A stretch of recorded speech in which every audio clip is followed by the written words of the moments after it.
Welcome back, 2017 National Collegiate Paintball Association Championships. I'm Matty Marshall, up here with Mike Spanis.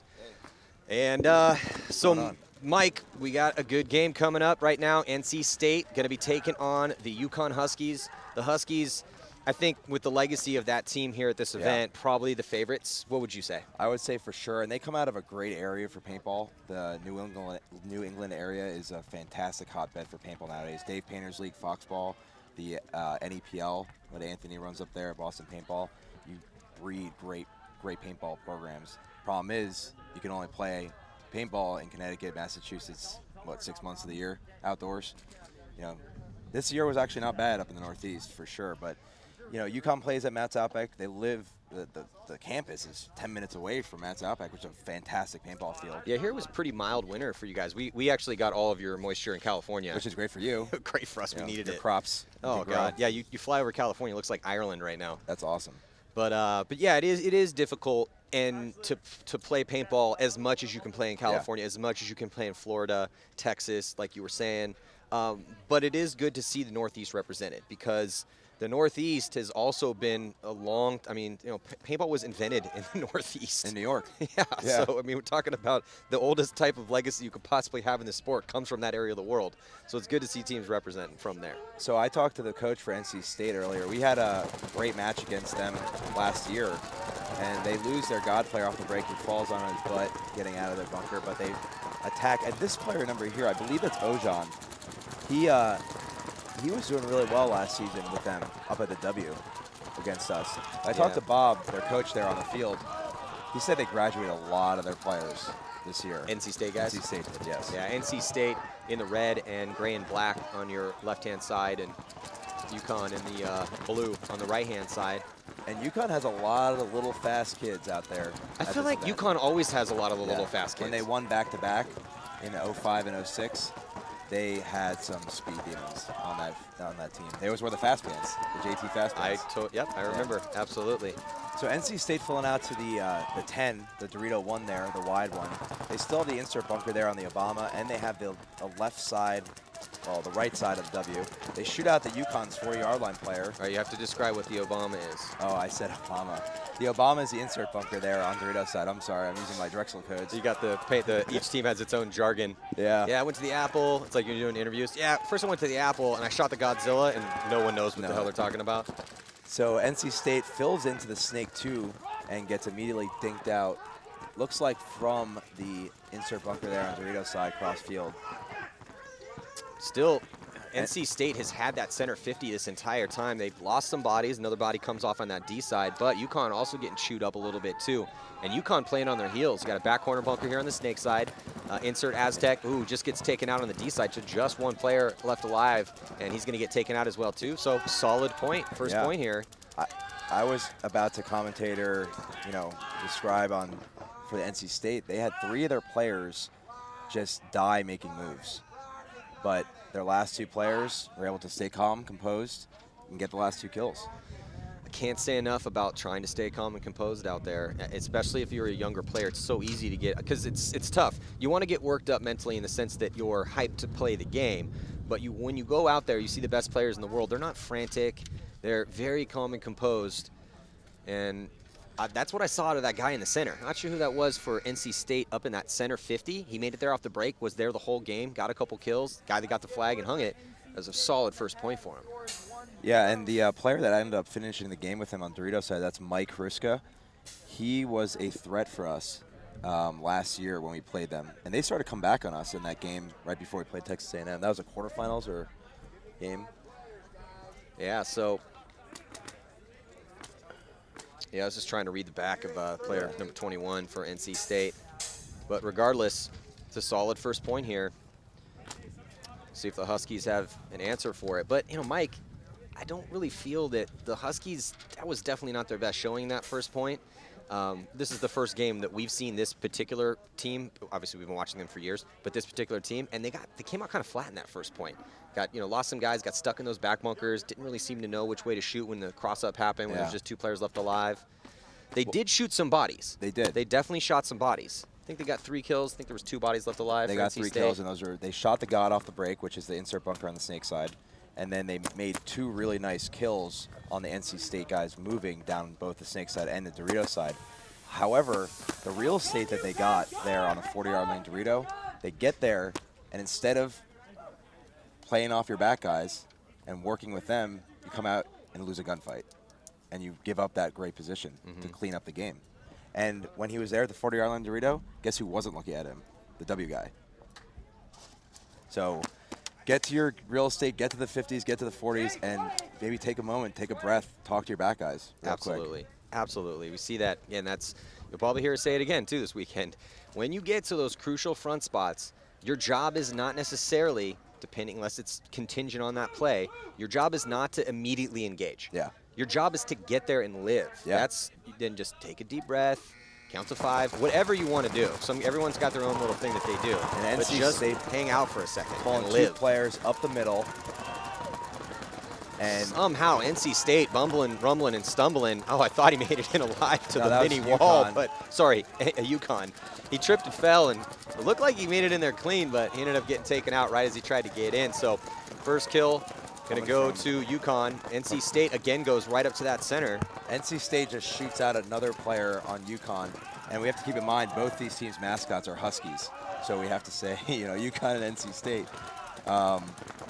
The NC State player there on the Dorito side of the wall is chewing up the UConn's Dorito side. He just got 2 confirmed kills. Yeah, the MVP of NC State for these first 2 points. I know we got a lot of game to go here, 6 minutes and 50 seconds left here in the first half. But the first 2 points has been the center player for NC State. And you know what? Guess what they did here? They adjusted their back guys to play calm and patient, and it allows their center player to play calm and get those kills and remain composed in his bunker. That W bunker gets real scary real quick as guns start shifting to it and pounding it. Yeah, it also gets real fun when you're watching the enemy walk off one at a time. Yep. You can start wrapping around, And maybe look for a run through. And from this W, man, I think that's going to be the cause of a lot of other teams' grief.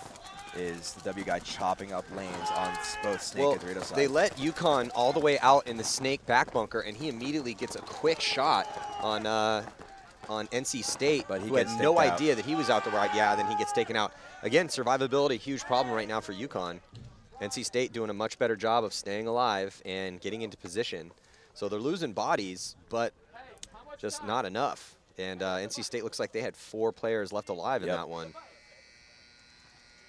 I'm trying to see number 21's back of his jersey.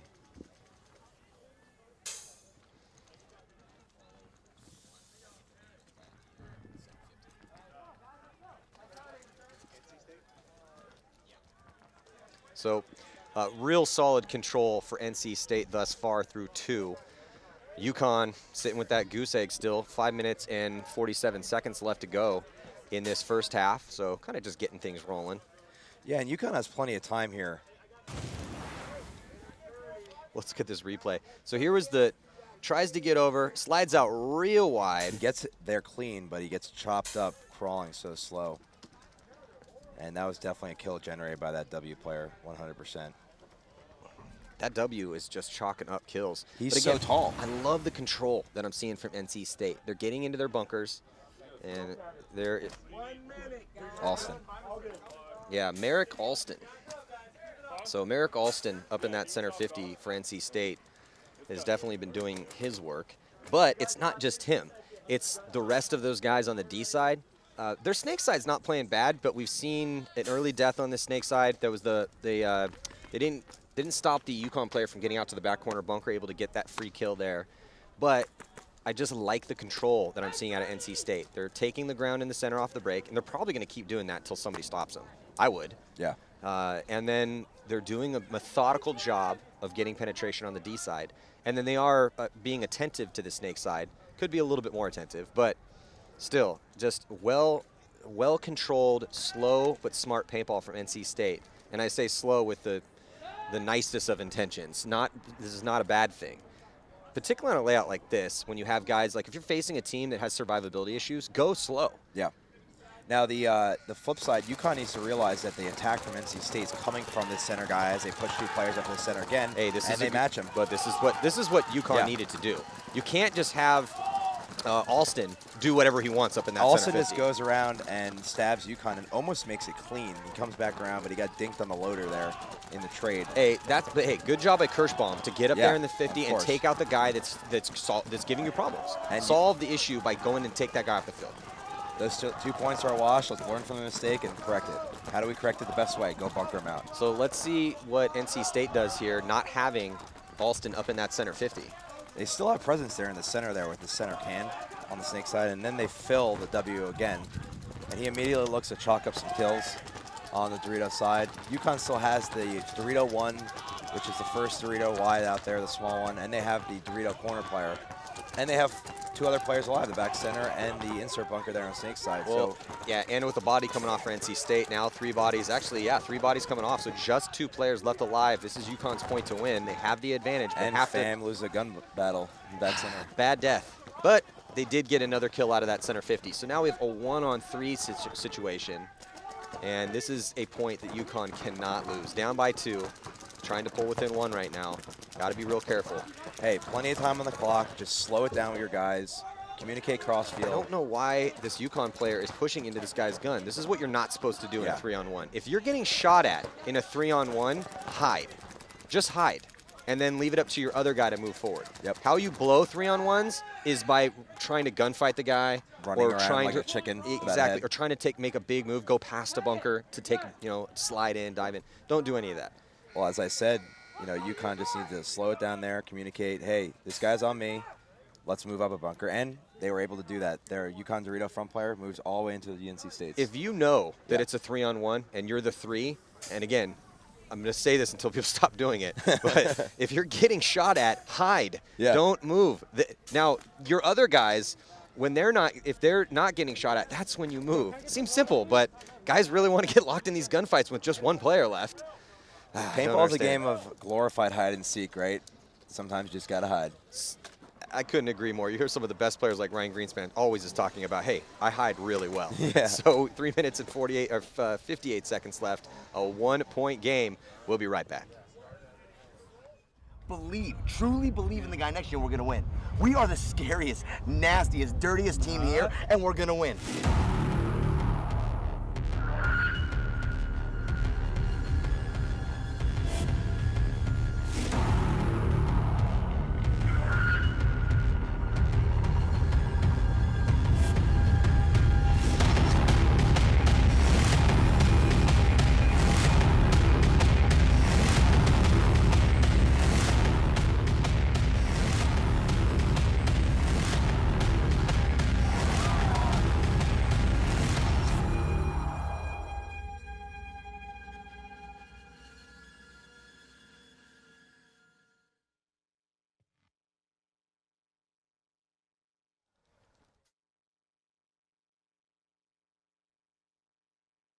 Hey guys, we're back here with the NC State and UConn game.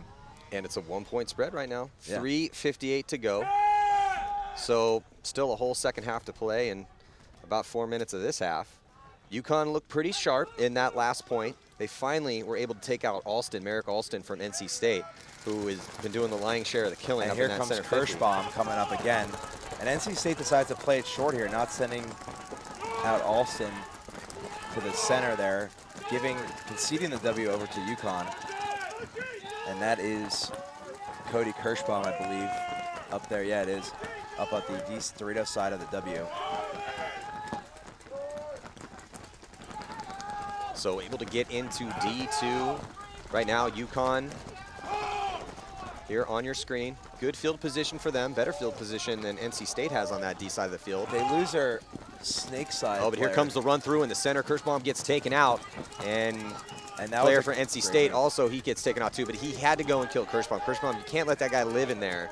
So now no one in that center 50 for either team. No one in the snake for either team. No one even on the snake side of the field, really.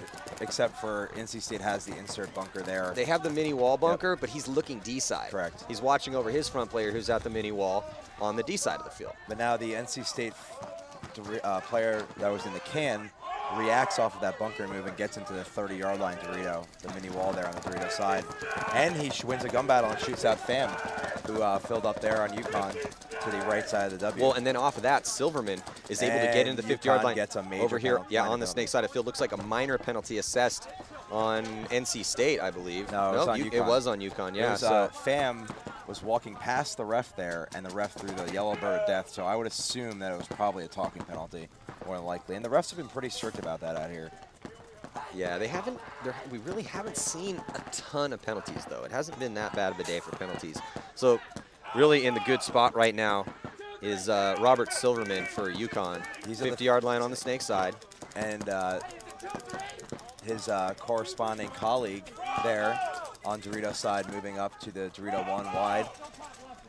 And NC State's trapped in those back two bunkers, the back center, and I believe they're also there in, yep, they're in the mini wall. Crossed up. The mini wall is a really tough spot to fight out of in this situation. 100% I gap. hate being in, yeah, those are tough. That's a tough bunker to fight in a low body situation. It's much better to be in that stand-up temple, the back bunker in the center. It's easier to shift your gun back and forth. You can see what's in front of you And a the lot UConn easier. penalty is about to get released right now, so now they have 3-on-2 situation. Well, that was smart by Silverman to just bide his time. Waiting for the penalty to come out. Yeah, so Get nice, released. nice work by Silverman. And their penalty guy gets all the way to the 4-yard line and dies. Oh, man, that was Chaos. That's not how you do it right there. So But- now it's back to a 2-on-2. Yep, back to a 2-on-2. And with- not a lot of time left. UConn has the real estate, and they really need to score this point. They get the kill there on back center and look for the murdering bunker attack on the last player on NC State. Number 8, Silverman, going to grab the flag with 55 seconds remaining in the half. That was a solid point by Silverman to tie it 100%. up for UConn. Bides his time. Now he needs to go back in the pit and say, hey guys, listen, we have an opportunity there to turn a 2-on-2 situation to a 3-on-2. Get into a back bunker and communicate to us, slow it down, and don't get shot like that. You know, we could have won that game and maybe had an opportunity to score 2 more points, you know. Had a minute 30 left in the half. Yeah, he also needs to, man, pretty much all the teams I'd be preaching survivability Yeah. right now. We're watching a lot of guys 100%. lose gunfights. I understand a lot of big back bunkers. It looks deceptive out there, thinking like, look at this big back bunker I get to hide behind. And let's double this up. Nope, guy dies. But let's check out this replay. But Silverman, so smart, methodical. He gets in there. We're watching the action in that center as And that was Brian finishing off the game there. for had UConn. had to go get Cody Kirschbaum out of that center. Nice move. But again, Silverman it was a slick move to get to the 50. Once he got in there, knowing penalty, hey, we have a guy in the penalty box. It's a 2-on-2 situation. Let's just chill out, bide my time. My opponents are in pretty bad spots, or at least one of them's in a pretty bad spot. So he just waited. He's in a good spot, and just let the play develop, get his guy out of the box. Now that guy who gets out of the box immediately dies. He made his way up to the 50 and then caught a ball.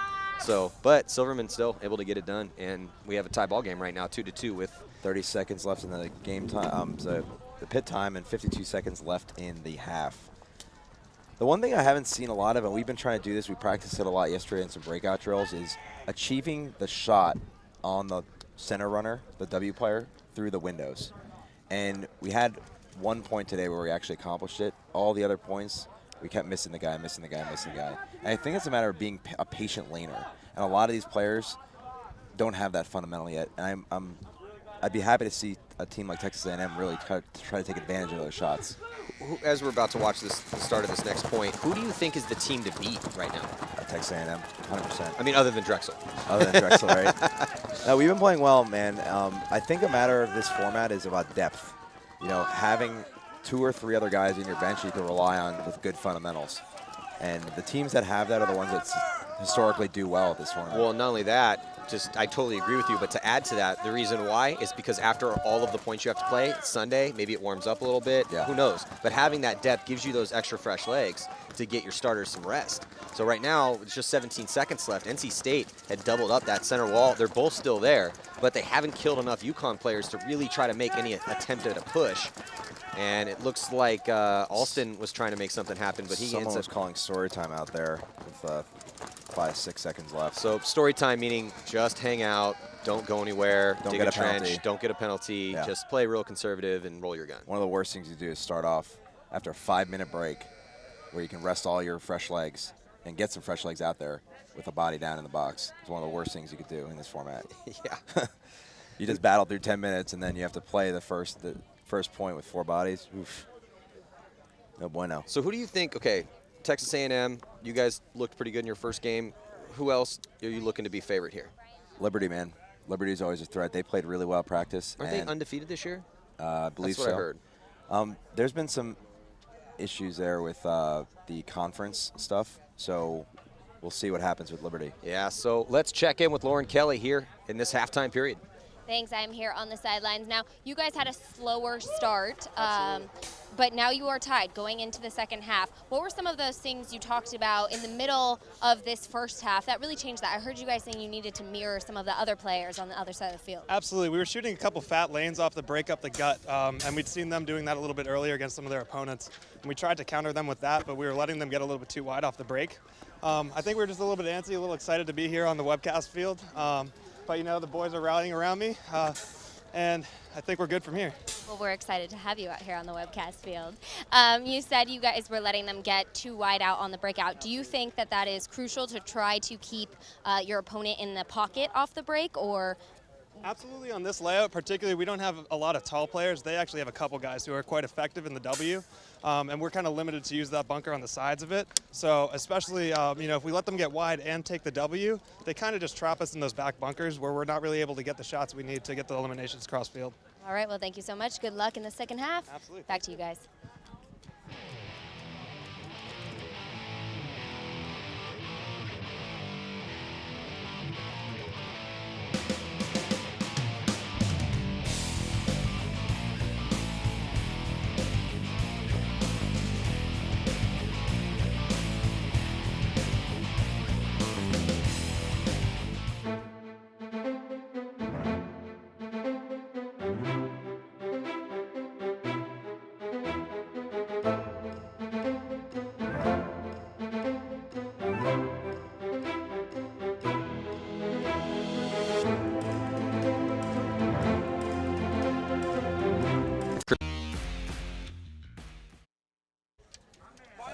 Dallas and Empire Paintball here. Going to show you guys the new Vanquish GT.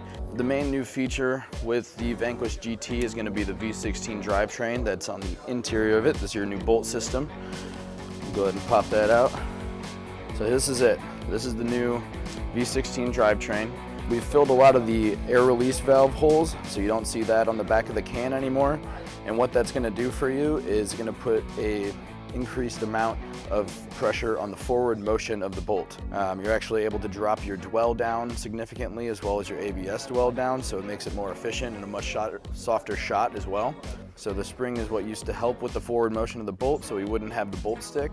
But now, because of the change in the engine altogether, we do not need the spring whatsoever. You'll see the new colors coming in. These are actually on the way right now. They're sharp.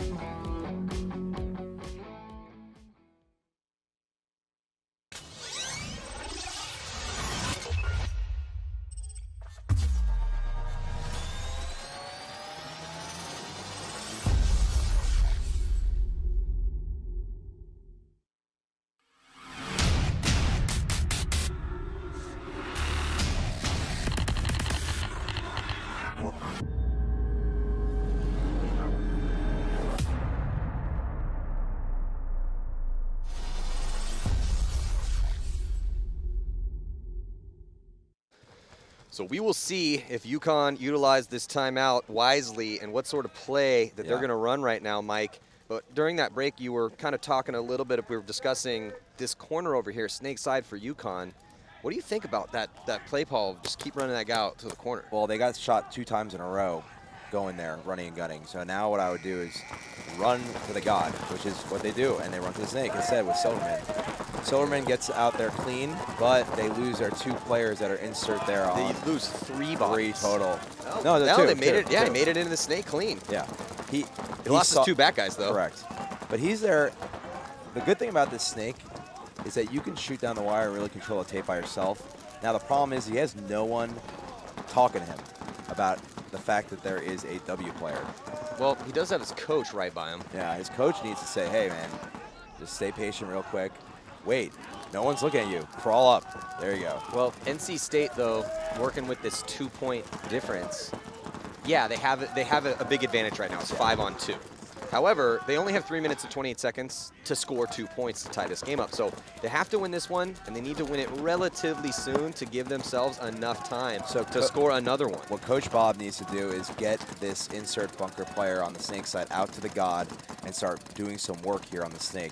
I think that's probably the guy to kill next on UConn, if not maybe his corner player, if he can generate a kill. And the major for NC State, unfortunately, coming from Alston, who is doing really well for them, and he's just generated 2 penalties in a row. God, that is one of the worst things ever. They had this one. They had a real solid potential to tie this game up, at least to win this point. Yeah. But that's one of those desperation penalties, man. It's getting down to that clutch time, and Alston just dropping the ball, getting a major penalty. Silverman generating a kill off the back center, bringing it to a 3-on-1 situation with the NC State player, last guy remaining alive in the 3-2. Mike, I really like the timing I'm seeing out of Silverman. Yeah. I mean, how we 100%. constantly seeing him make the Presence smart up move. at the 50-yard line. Yeah, I mean, he's doing exactly what you want out of a front guy. He's not flashy, but you notice how just calm and methodical he is in there? Yeah.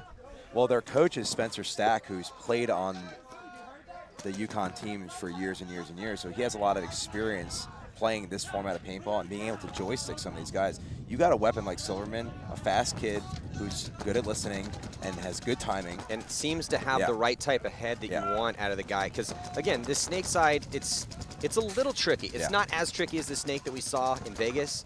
Again, this is the Dallas layout, so we're gonna see some of the best players in the world playing this in 2 weeks. And I'm wondering how that's going to go down. But it's going to be, again, those smart snake players. But I think that you can have aggressive snake players also do well over here. But again, I just want to give a lot of kudos here to Silverman and the way he's playing on this snake side of the field. He's really been helping UConn win this game. 100%, 100%.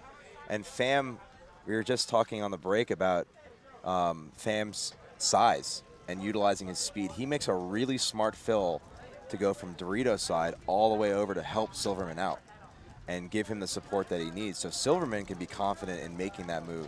So good on Pham to see that, and hopefully we see some more of that out of him in the next couple points. But what a disastrous major penalty for NC State. I mean, that was the worst timing ever for that. They're about to, they have a 5-on-3 advantage. They're down by 2. There's 3.5 minutes left. And they were starting to put themselves in a situation to close that point out, and it just completely blew it. So let's check out a couple replays. For sure. I'm hoping we get a replay. There it is. So there's Alston up in the center. Let's see if we can tell from this angle. I got a pretty good glare on my monitor. I'm trying to see exactly where that hit came from. So there's the ref in there checking out Alston. As soon as he sees it, see that red flag fly, and really unfortunate for Alston, who, Mike, like you were saying, and we were watching, played so well for them in the beginning of this game. So and now Sean McDonald pumping some paint at Silverman, and Silverman making that smart move from the snake 1 to snake 2. Yeah, just again, I just love the composure I'm seeing out of Silverman. He's making smart fills. Pretty quick guy. He's not blazing fast, but he doesn't need to be. You don't need to be blazing fast to be effective. He's just utilizing that timing. He's constantly, I feel like every point, almost every single point, he's been alive and in the 50-yard line over here on 100%. The snake side of the field, being calm, not forcing anything, and most importantly, again, staying alive. And the one thing I'd like to point out, too, is that, UConn isn't winning this game because of NC State's ability to not be in the penalty box. They adjusted, made the right moves, and started playing good paintball. For sure. And the NC State penalties definitely helped. Oh, well, yeah, absolutely. 100%. But what that penalty really did is we're watching this point go down in the battle again in the center, but more bodies coming off for NC State. They lose 2. Number 28 there, Ojan just generates a kill off of UConn's back center. Well, the story here in this game, Mike, I really feel like kind of to, say a little bit more about what you're talking about is that their ability to adjust after halftime. We 100%. Went in tied. We go into halftime to tie game. And then come out of halftime, and UConn is just dominant on out fire. There all of a sudden. They won, 4 straight points, something like that, 3 straight points. NC State scored 1 in the half. And going to put another one on the board here with under a minute to go. So, what was a really close match is starting to, have UConn, just roll this one up. 51 seconds to go here in a 5-point spread, and 4-point spread now. And that's the beauty of this format, man, the halftime. The ability to take a breather, rest your legs, and readjust. you know, you don't see that in any of the other formats right now. And I really like that a lot, like the ability to go back into a game, tie game, even down 2 points. FAU did it to us. We were up 4-1, and they went to halftime, readjusted what they needed to do, actually did adjust, and started. They won 3 straight points on us. You know? Yeah, so we're now just under a minute to go and a huge point spread. UConn's going to be taking this victory.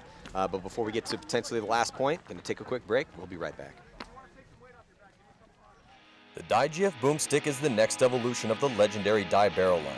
Our glass fiber barrels are constructed using the same custom assembly process as our trusted carbon fiber barrels. At the heart of the GF Boomstick is a gun-drilled 303 surgical steel insert, which has an extremely low coefficient of friction, provides the ultimate in durability, and gives you the smoothest surface finish. Two-piece alignment is a critical factor in a barrel's true accuracy. The GF's self-centering angled surfaces ensure proper back-to-tip mating, eliminating tolerance variations in thread wear. Dye's trademark muzzle port design gives the GF unparalleled accuracy and a low sound signature. The GF Boomstick is the most accurate, quiet, and stylish barrel available. With so much performance and versatility engineered into the Dye GF Boomstick, there's no question why it has been the choice of champions around the world for well over a decade.